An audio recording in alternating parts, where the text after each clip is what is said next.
Alrighty, y'all. Welcome back to the show. I'm really excited about this one. This video has been suggested a lot by multiple people across different platforms. It's called Why Europeans Call These Things American.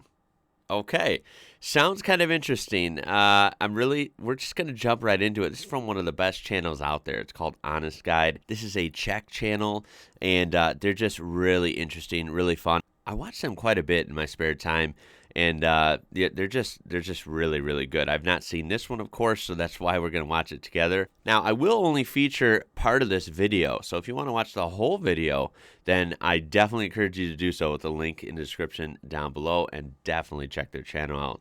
They're a lot of fun. So let's see what things in Europe you guys call American. I think this is going to be pretty interesting for me, see if these things are spot on or if they're kind of funny, like, what? And yeah, this thing is always just kind of fascinating when it comes to cultural differences. So let's jump into it. And why do we sometimes use the adjective American to things that are not necessarily... See, like that. American, look at the American flag on the bread. I love it. Just this big kind of Texas toast style bread. That is pretty funny. That would be funny for me to see if I was traveling throughout Europe. American. Definitely. Let me give you a first example, and that would be a fridge. This fridge right here, even though it was made in Korea, is actually American. Or if I want to go buy it, if I go online, I will go into the section or into the aisle that says American fridge. Now, you in US would refer to it as the side-by-side. Yeah. We call it American. I think a lot of times they use the lingo like French doors too, because it opens split like that. Mainly because pretty interesting. It's big and because it has the side-by-side door. Now, I've seen videos hinting at that fridges are typically smaller in, lots of parts of the world. So I wouldn't know. I'm used to big fridges. I guess they're big, right? It's just like the style here. You wouldn't find a fridge really smaller than that. It doesn't matter if it's like a big home, small home. Usually just everyone I've ever encountered has a big fridge. This we refer to as the American fridge. It says that. Wow. Because one half of it is fridge, the other half is a freezer. Oh, okay. This is the style of fridge I grew up with. So in my parents' house, this was the type of fridge that was used. Fridge on one side, freezer on the left, but it was full length, split doors. And then now it's typical to see split, French doors or side-by-side doors again on top, and it's even a little bit wider. And then, but it only goes like halfway down, and then on the bottom you have a pull-out, huge like freezer drawer in the bottom. But very here's interesting. The funny part. This there it is. Still refer to as the American fridge. Yeah. It's in the American fridges aisle. But the top part is only a fridge. That's accurate. The bottom accurate. is freezer. So in US, they actually refer to this as the French door. There you go, French door. Yeah. So they're referring to it as an American fridge, and we're referring the fridge design as a French door design. It's just all over the place. French doors are now the most popular style of refrigerator, so that demand also brings up the price a little bit. Samsung, Korean. Samsung, Korean. Yeah. Korean. And that's the funniest part. Samsung, yeah, that very common brand.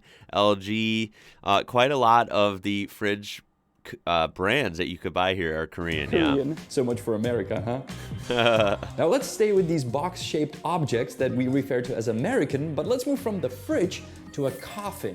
Yes, Whoa. If somebody dies here and you want to get them a coffin, you can go to the funeral home and say, I want an American coffin. What? Now the difference is that the regular coffin What would is be it, like cheap and American wood or something?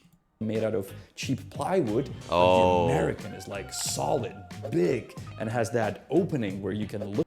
Oh, that's like a casket, we call it. That person. Now in US, you'd refer to that as a casket. I actually didn't know the difference between a coffin and a casket. I thought they're synonyms, but the difference. Yeah, I learned, I don't know when I learned that. I think that caskets they're a little more broad and bigger, and they have that opening where you can just open like half of it, and it's a little more decorated, I guess you could say. And it's made out of these really strong, high quality wood and finishes.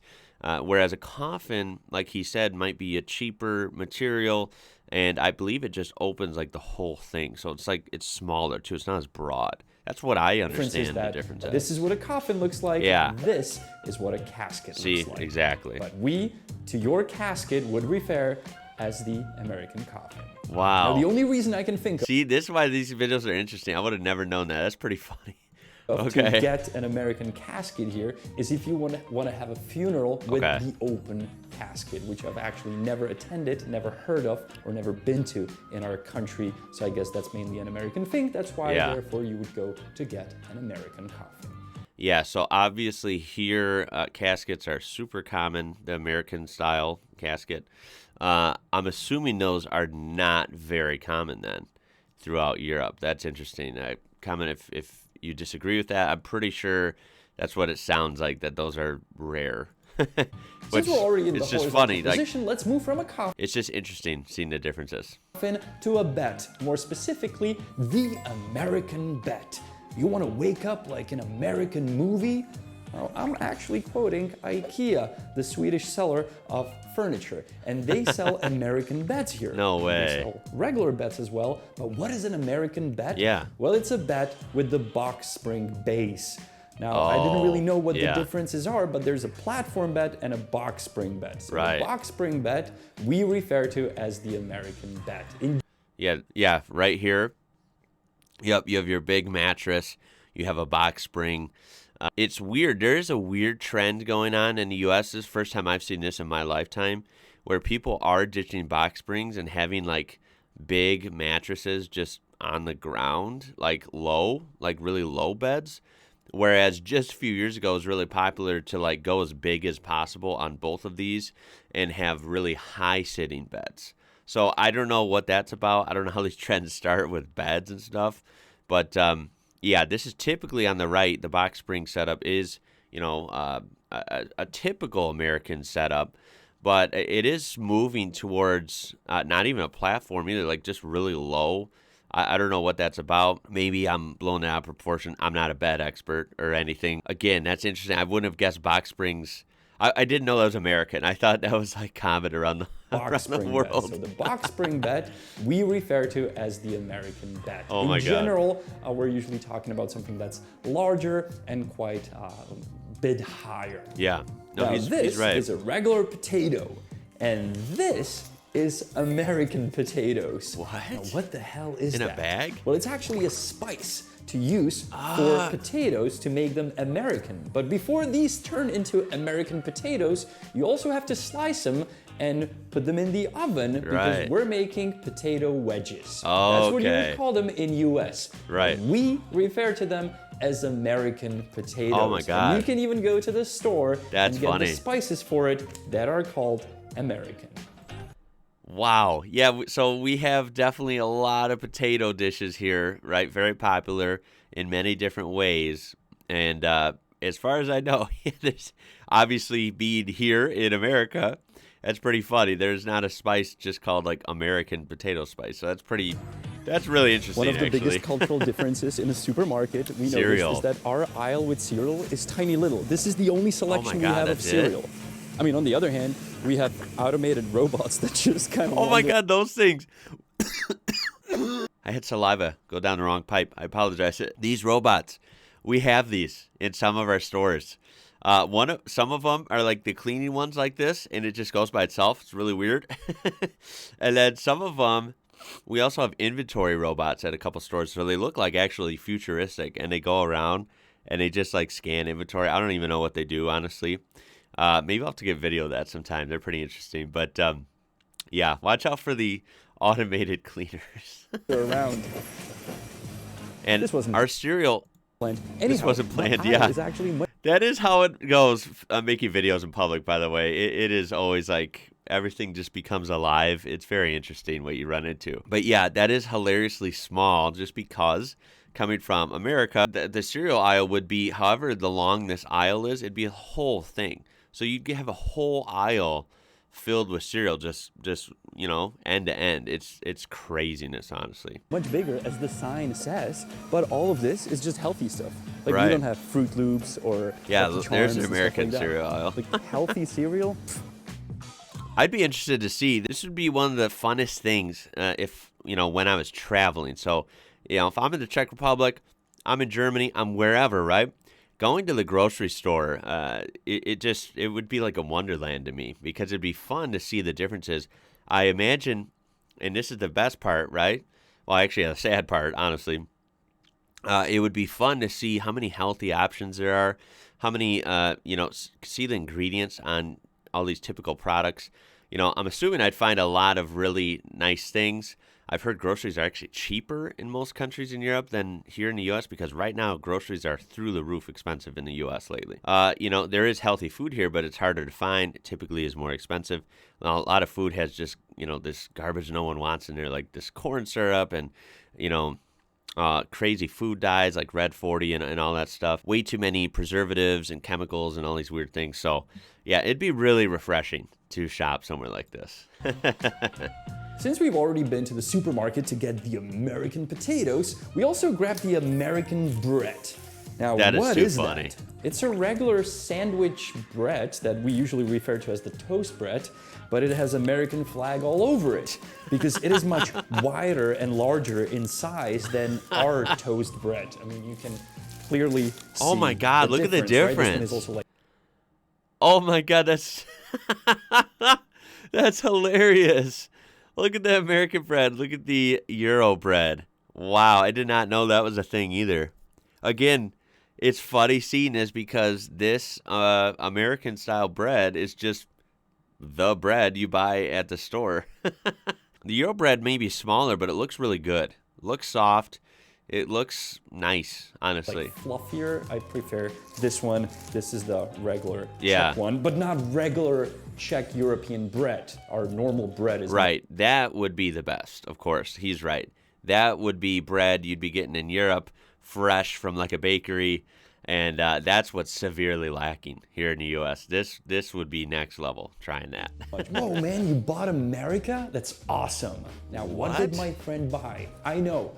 In our language, if he would call me and he'd say, man, I just bought America, That'd be expensive. he would be referring to a car. Oh, Either an cool. old classic American car like an Oldsmobile or Hell a Pontiac yeah. or something like that. Hell or yeah. simply a big, large car.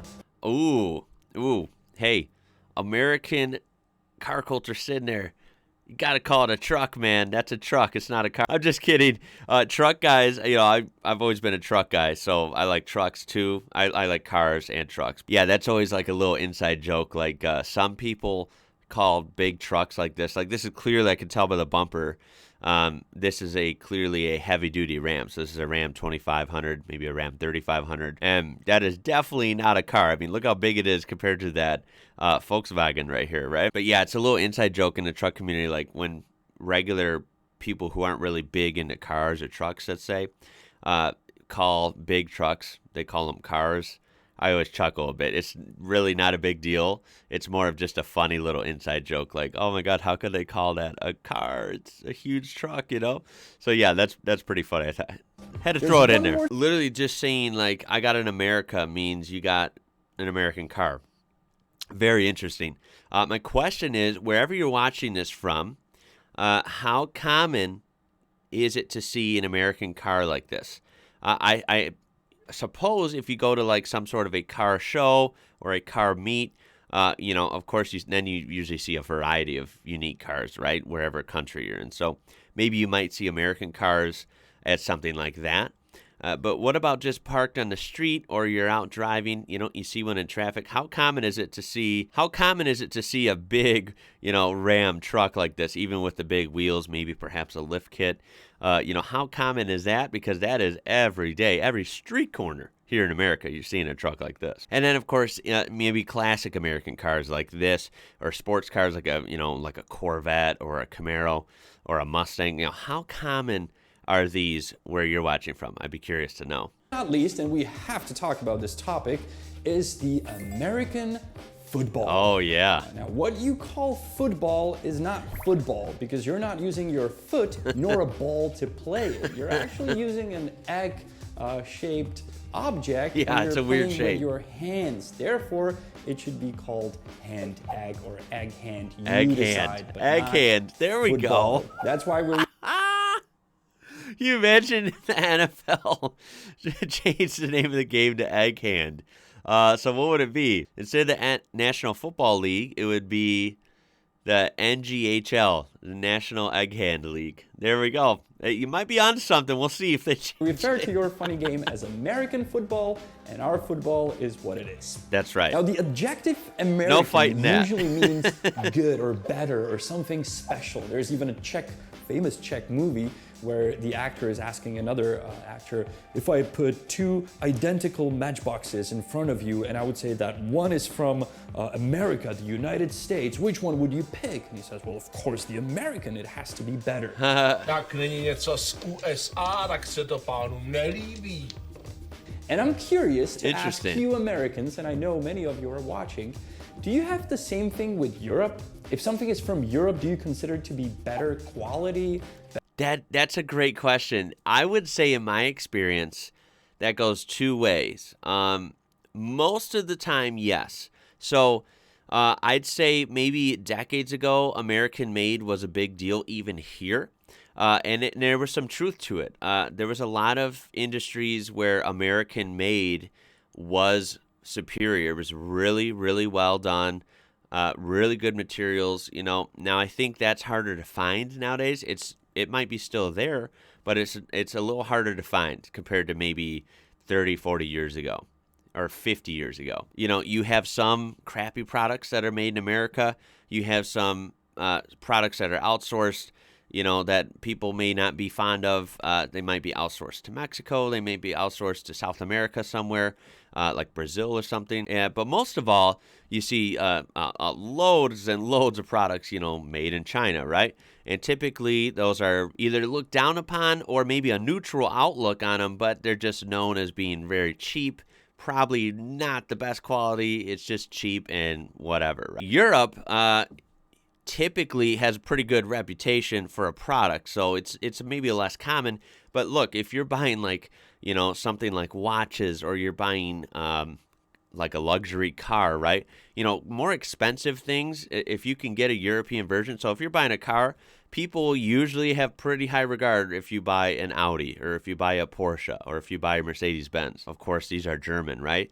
They're known for, this car is really quality. You close the door, it makes a solid vault sound. It's sealed, everything's nice materials inside. It sounds exotic, whatever the case is. People have a high regard for that. People have high regard for Volvo here. Of course, they're Swedish and they're Europeans. And then food is a big one. Usually people flock to anything they can get that's like, really accurate European food, or straight up imported European food.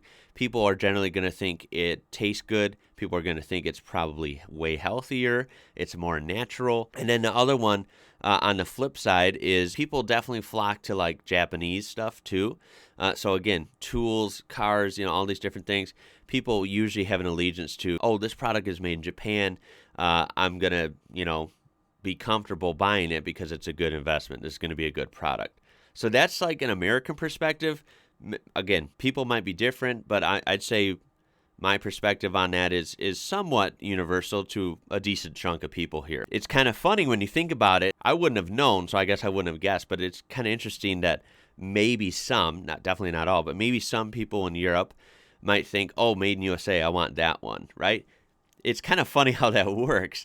Maybe it's just something that like the human mind is fascinated by because it's different. I think that can be said for me. Like if I want any boring like household product and I can get like maybe a European version, I might just get it because why not? Like it'd be kind of interesting to me, right? Like I have a video idea I want to do really soon where I kind of go through my house, go through my tools, all these different things, and find products that I have that are like European and I didn't even know until like I actually thought about it and saw, look at this, And I got the idea when I was, working on a project at the house the other day, and I noticed like I have a lot of Bosch tools, right? So I was using a drill. It said Bosch. I knew that. And then I looked up to confirm. I thought, they're not American, I don't think. I looked it up. Indeed, Bosch is German. So I have a lot of German tools. So yeah, that's kind of interesting. Very good question. Let me know your thoughts on that type of thing. Better taste, better something.